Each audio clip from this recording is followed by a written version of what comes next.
hypocrisies are apparent in the sane man.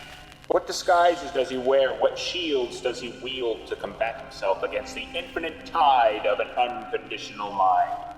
The need for survival, the call of commerce, perhaps even the vulnerable notion of love. Can we strip the sane man comfortably? No. To call upon and reach inside the soul is an exposing act, one that scars the subject with terrible experience.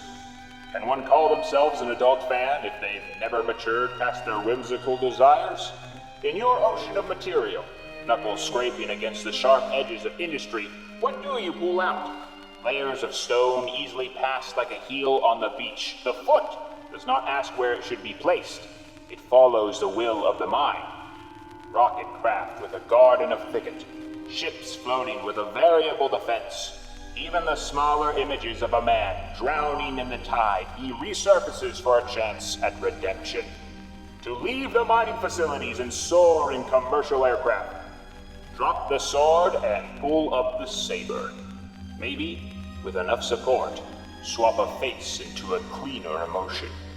Wouldn't you trust God if he was free?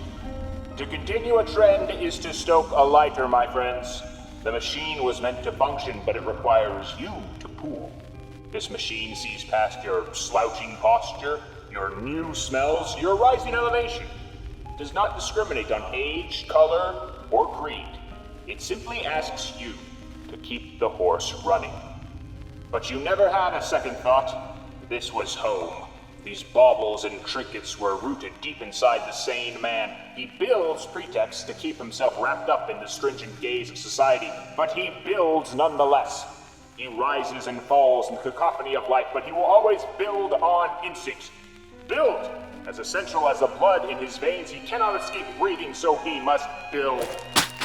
An adult fan of Lego is a title, proclaimed by the old, a warning for the new. The imagination will never drain, will never cease. So you might as well build.